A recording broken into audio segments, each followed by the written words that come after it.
Thanks, Derek. Thanks, Derek.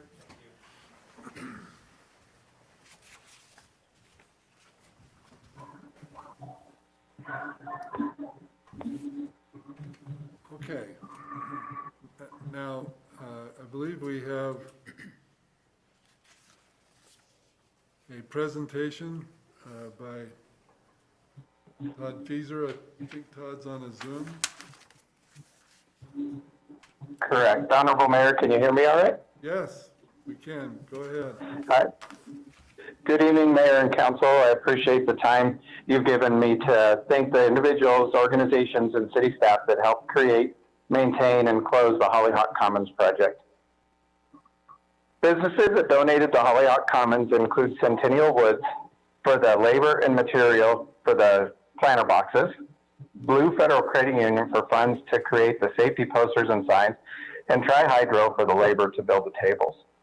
Businesses that assisted with Hollyhock Commons in various ways include Blowdorn Lumber for their expertise on how to build sturdy picnic tables, the Windmill Hill Greenhouse for the arranging the beautiful flowers that adorn the site, and Carpet One for advice on how to lay the turf and secure it during use, which is something that I'm not an expert at. Organizations that worked with us through the development of the project include the Laramie Public Art Coalition and the Laramie Main Street Alliance. And last but not least, we can't forget the contributions of various city departments or divisions, including parks, facilities, recreation, streets, solid waste, and public works, who all had a hand in installation, maintenance, upkeep, and removal of the Hollyhock Commons. The Hollyhock Commons was designed, as you may remember, to provide a safe environment for residents and visitors to enjoy Laramie's downtown by providing socially distanced outdoor seating for the enjoyment of all visitors.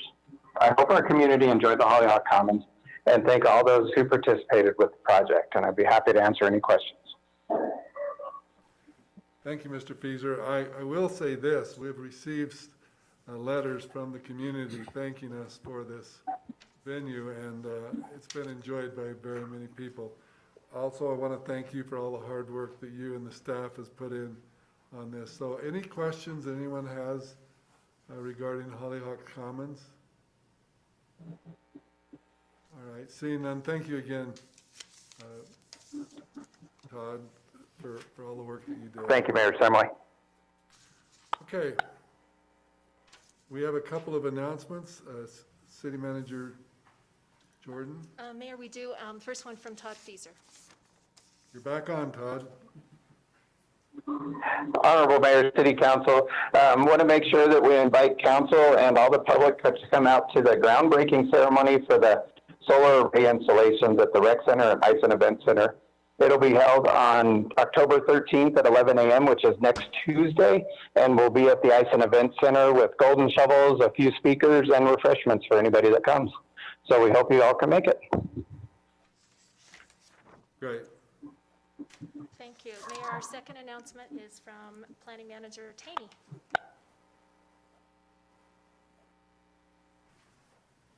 Mayor and Council, if you remember, the City of Laramie received a brownfield grant approximately 3 years ago.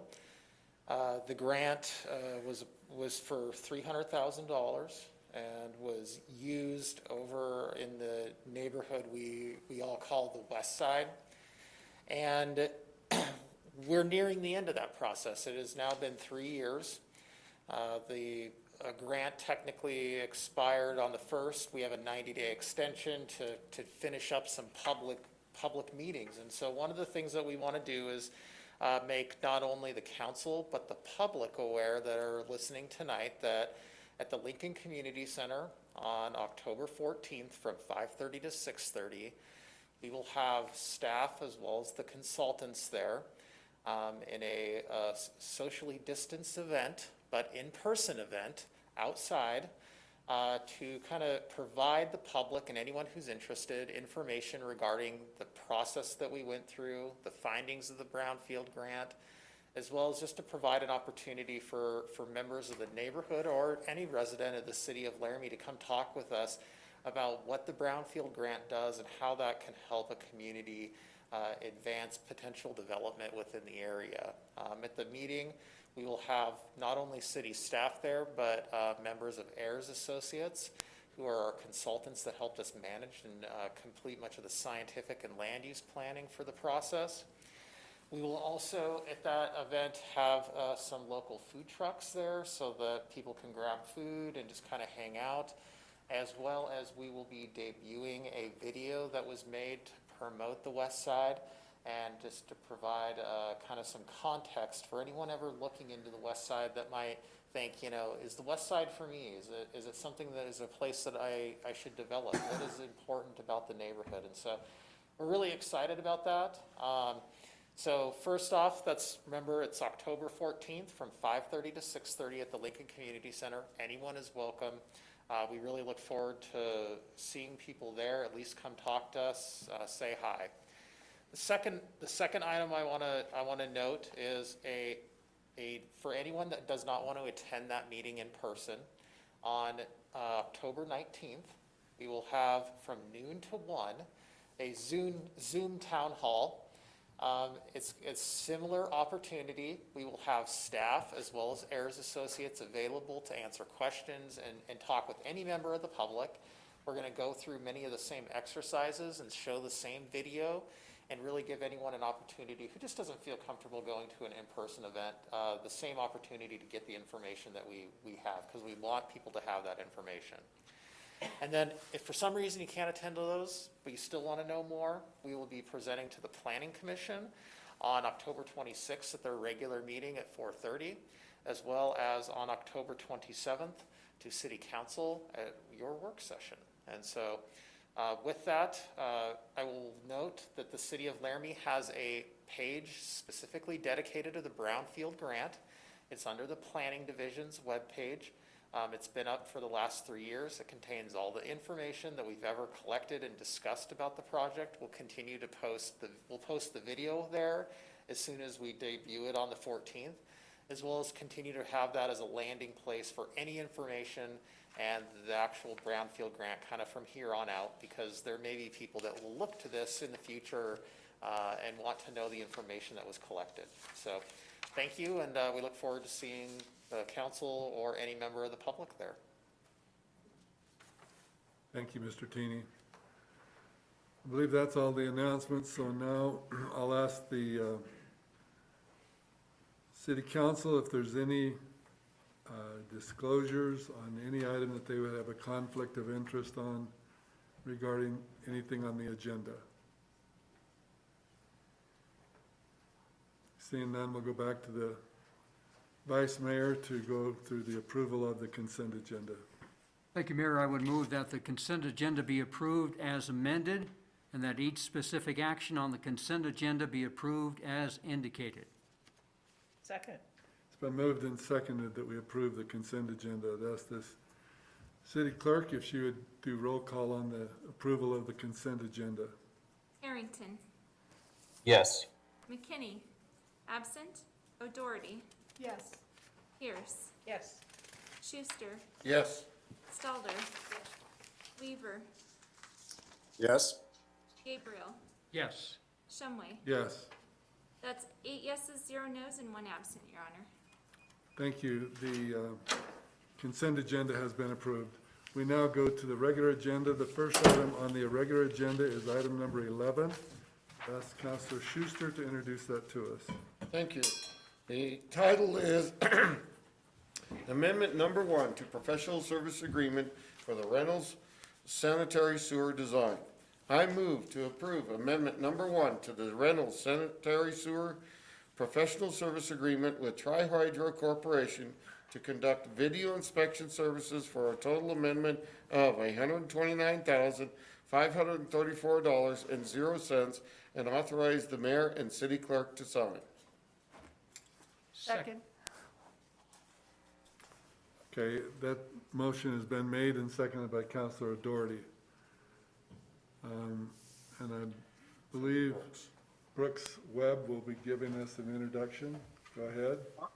Honorable Mayor, City Council, Engineer and Project Manager William Wheatley is going to present our first 2 items tonight. Okay. Good evening, Honorable Mayor, members of City Council. I'd like to draw attention back in October of 2019. We approved the professional services agreement for the Reynolds sanitary sewer design. Since that time, we have been working with Tri-Hydro. Tri-Hydro's been working with their design team and collected flow data along the line. The flow monitoring takes months to complete. It is supposed to cover a large period of time so that you can get accurate data. With that data, they were then able to work on modeling the information, modeling the line with the types of material and sizes of existing lines that we have in place. They have a draft modeling report that they have presented to our staff and a draft phasing plan, which is part of the original agreement. With that, the modeling came back in a situation where we may be able to utilize trenchless pipe installations. That trenchless installation would include pipe bursting, some in situ form lining, some different techniques so that we don't have to open up Reynolds Street the whole way from 2nd Street all the way to past 30th Street, which would save us a lot of money in the long run of asphalt repairs and different patching and traffic control implementation. With that, this item is specifically called out for video inspection. To perform the video inspection, the consultant will need to implement traffic control and bypass pumping. That leads to the larger dollar amount for this.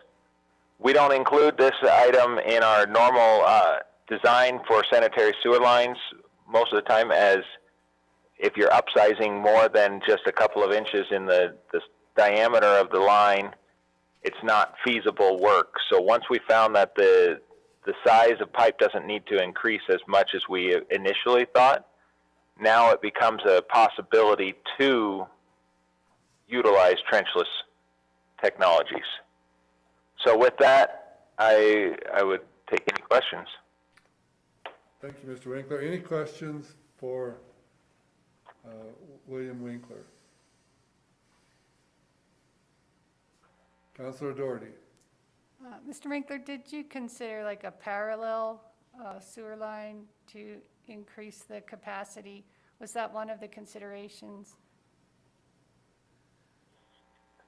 So the design consultant has taken multiple considerations into play. A parallel installation has been talked about.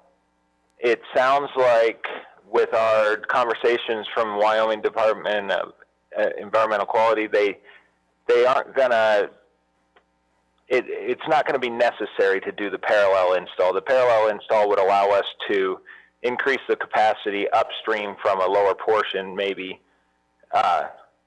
in the interim, but it sounds like from our initial discussions, we may be able to address an upstream portion prior to completing all of our downstream upsizes.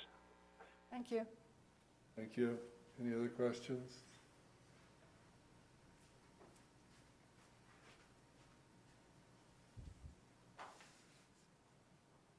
All right. Are there any questions or comments from the public regarding this project?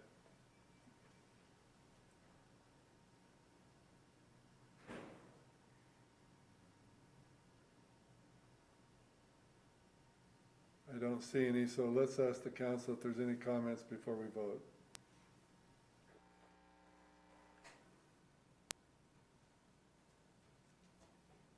City Clerk, could we have roll call? Doherty. Yes. Stalder. Yes. McKinney. Yes.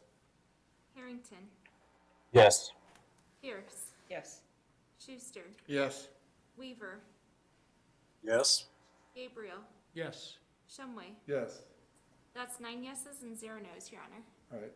That item passes. We now go to item number 12. Councilor Stalder.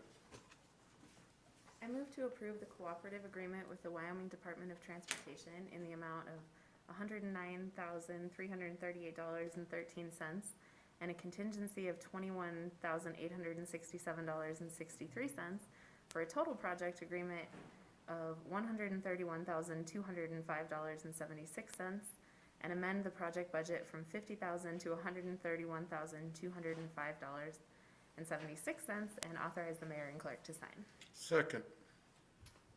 Okay, it's been moved and seconded by Councilor Schuster, and Mr. Winkler, I believe this is your project also, if you want to introduce that to us. Yes, thank you, Honorable Mayor, members of the City Council. This item is something we've been working on with WYDOT for the last few months, as we found out that the location, through a traffic study that they have completed, has determined the Flint Street intersection as the intersection where they are looking to install a traffic signal near Safeway to help relieve some of the pressures that we have for the turning movements in that area. With that, when we found out that area, we had a project for the Flint Street connection between 3rd Street and 4th Street.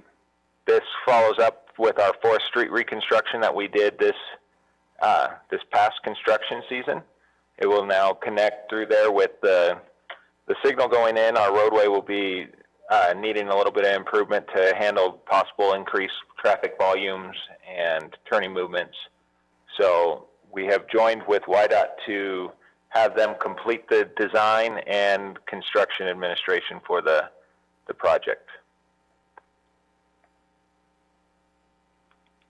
Thank you. Any questions regarding this project? Councilor Stalder? Thank you. How much is YDOT paying towards the project? So WYDOT is covering the signal project. They are covering all the improvements that would be correlated with the signal project. So the valley pans and some asphalt patching that would have happened into Flint Street, along with some sidewalk and curb and gutter that would have had to be repaired as part of their job. We are, I don't know the exact dollar amount that they have for that signal, but typically they run anywhere from $250,000 to $300,000 per signal, and they are doing some minor stormwater upgrades that need to be done because of conflicts with their ADA ramps and different things like that. So we are just piggybacking the project that we had on top of their project. Can I ask a follow-up question? So it just makes me wonder if we're going from $50,000 to $131,205.76. Are we just bad at budgeting this stuff? I mean, that's a huge increase. And a 20% contingency. That's not a slight to me. It just seems like a really big difference from the original budget. Yes, Honorable Mayor, members, or Councilor Salder, to answer your question, when we initially budgeted the project, we had it budgeted higher than the $50,000. We then went to WYDOT and talked to them, since we knew that we were doing the project or wanting to work the project with their project, and their initial cost estimate came in at just shy of $50,000. That was to complete 2 inches of asphalt and had less curb and gutter and sidewalk than what we ended up needing with the design. They have reached it right away and engineering plans at this point. So that would be about our 75% plans for the project. So with that, we have a more accurate idea of our costs, and we did go from 2 inches to 4 inches of asphalt. Okay, is that typical to bid for 2 inches instead of 4 inches? So, Honorable Mayor, member, or Councilor Stalder, there's multiple methods to going about this. Yes, there are. It is typical to do a mill and overlay process where you take out 2 inches and you mill and you overlay 2 inches on top of the existing base or what's left of the asphalt. When in our discussions with WYDOT, the turning movements and the increase of traffic in the area is what we were concerned with. We did go out and do field investigations after the budget period was up and found that the existing base and asphalt, you would not have much asphalt left if we milled out the 2 inches.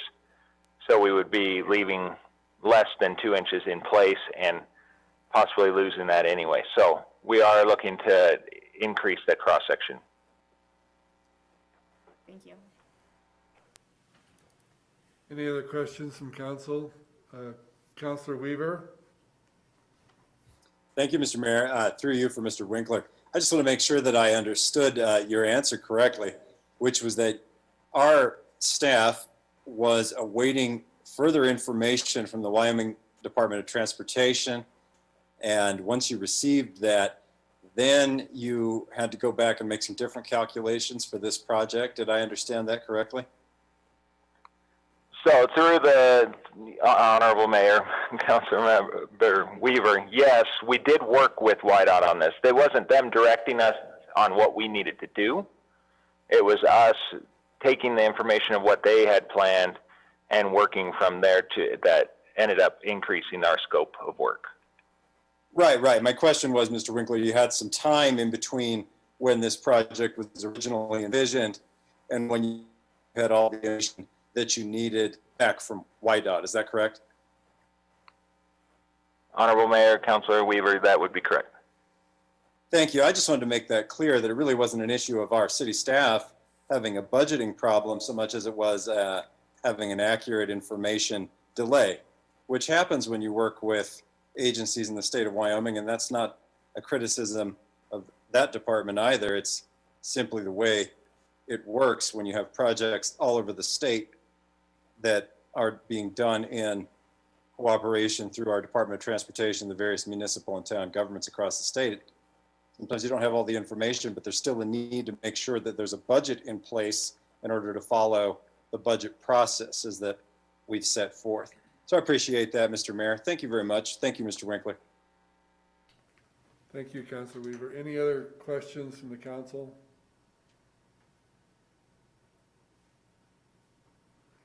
Any questions regarding this project on Flint Street and obviously 3rd Street from the public? Questions or comments?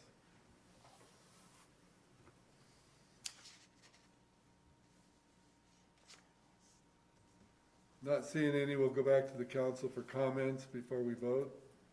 Councilor Harrington, is your hand up? Okay, sorry. Any other comments from the council? Let me just make one comment myself. I watched the signalization at Reynolds and 22nd, which has been a very important project for our community. That project, as Mr. Winkler said, for the light, is anywhere from $250,000 to $250,000, up to $300,000. The total project cost for 22nd Reynolds was, I think, $387,000. So obviously there's a big expense for street improvement and intersection improvement for any signalization. Now, I think it comes as a welcome news to the community that we are working now towards having signalization in this shopping center near Safeway. So I'm sure now that the word is out and everyone's looking forward to it. This is just phase 1. It'll be a while before we're complete, but we're moving as quickly as we can so that that congested area and that dangerous part of town will have some relief. Any other comments from council before we vote? Councilor Doherty? I'm just excited for this to happen. While I was pumping gas at Safeway, twice I've been there when there's been an accident right near there. So I really look forward to have some traffic control there. Thank you. Any other comments from council? Roll call? Weaver, Yes. Harrington, Yes. Pierce, Yes. Stalder, Yes. McKinney, Yes. O'Doherty, Yes. Schuster, Yes. Gabriel, Yes. Shumway. Yes. That's 9 yeses and 0 nos, Your Honor. All right, that item also passes. We now move on to item number 13, which is Counselor Doherty. I move to award the professional services agreement for the design of the Household Hazardous Waste Building project to CSG Architecture of Casper, Wyoming, in the amount of $111,980.00, plus a contingency of $11,198.00, for a total amount not to exceed $123,178.00, and authorize the mayor and city clerk to sign. Second. Okay, thank you. It's been moved and seconded that we approve this item. Who's going to introduce, Brooks, is this going to be introduced by you, Brooks Webb? Yes, sir. Honorable Mayor, City Council. Did you see this is the award of the project design for the new household hazardous waste building? As you may know, the city of Laramie accepts household hazardous waste from all Albany County residents free of charge. We do this to basically protect the environment, keep those materials out of the landfill, and reduce the risk of groundwater contamination. So this is to design a new building near the front entrance where the materials will be accepted from the public, sorted, packaged, and held for transfer from a licensed contractor. We went out for requests for qualifications. We received 3 proposals on August 20th. We had a group of staff members that reviewed those proposals and interviewed the 3 companies. GSG Architecture, Plan 1 Architects, and Hein Bond Architects were the 3. And the staff committee is recommending GSG Architecture for the design of this project. If there's any questions, I'd be happy to answer. All right, thank you, Mr. Webb. Any questions?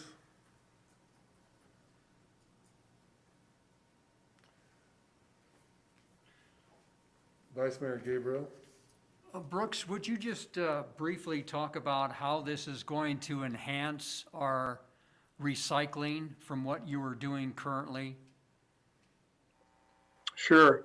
So, Honorable Mayor, through Honorable Mayor, City Council, the current program, basically the resident comes in, drops off their material near the Baylor building up front now. And then before the end of the day, our staff will load that into a pickup truck, drive it to the current building, which is on the very back side of the site. It's literally a mile from the front entrance. That building that we store that material in is simply a pole barn with a concrete floor. There's no power there. There's no heating in that building, nothing. It's literally just a pole barn. And so we store the materials in there, but we can't actually sort and package during the winter time because it's so cold. So 6 months out of the year is all we're doing is stacking up material.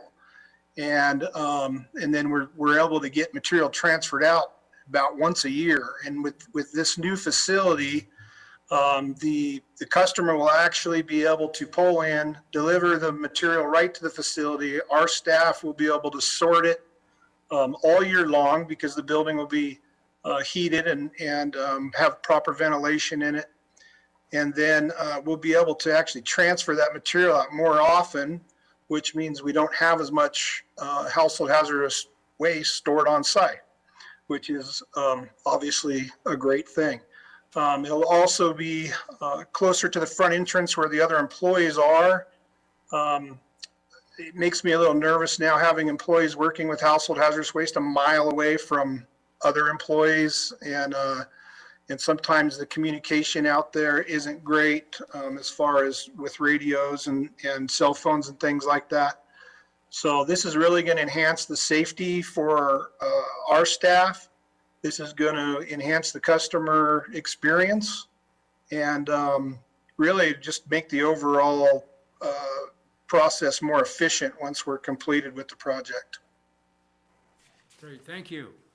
You bet. Any other questions from the council? Councilor Stalder. Thank you, Mayor. So I see the total project cost, this is just the design, but the total project cost is $870,000. Was wondering if this will result in any increased fees, like on our city utility bill? Councilor Stoller, through you, Mayor. No, it won't. But this project really was able to come forward because of the savings we realized on the landfill project that we recently did. You know, we did the SRF loan and we got a huge portion of that through principal forgiveness. And so this project was really able to come forward. This is a project that we've wanted to do for a long time that we felt is really important. And that savings that we realized during the construction of the last 3 landfill cells really is what was able to push this forward. So no, we don't anticipate any cost increase because of this project. The overall project cost is $870,000. That includes, during design, we're going to be looking at a solar system on the roof of that building to help reach council's carbon offset goals. And also we're looking at having power requirements to that building to actually have a charging station for a future electric water truck on site. So some of those costs are to help meet future carbon emission offsets. But the short answer is no, this project will not increase fees to the public. Awesome, thank you. Yep.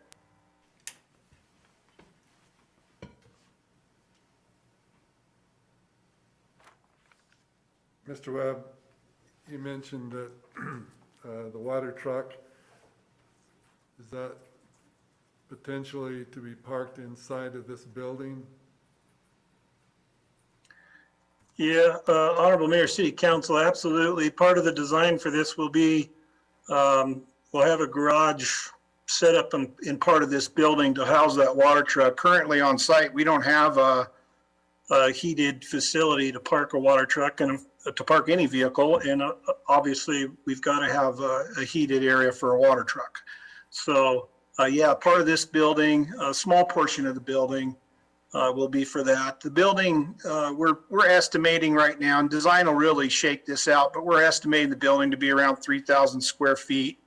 And probably 500 square feet of that will be garage for a future water truck. Thank you. Any other questions from the council? Any questions or comments from the public?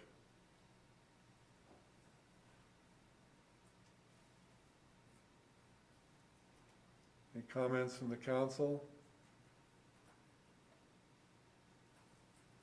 Roll call. McKinney, Yes. O'Doherty, Yes. Stalder, Yes.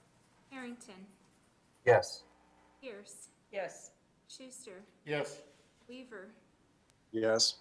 Gabriel, Yes. Shumway. Yes. That's 9 yeses and 0 nos, Your Honor. All right, so that item also passes. We have completed the items on our agenda, and we now go back to public comments. Those making public comments, you'll have 3 minutes. We ask you not to make any personal attacks, and also use proper decorum as you make your comments. Those that would like to speak, you will have 3 minutes.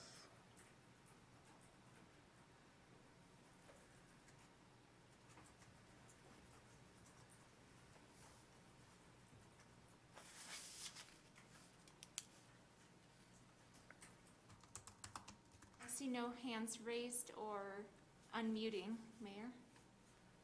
All right, thank you, City Clerk. We will therefore close the public comment period and ask the council now if there's any consideration for future council work project topics.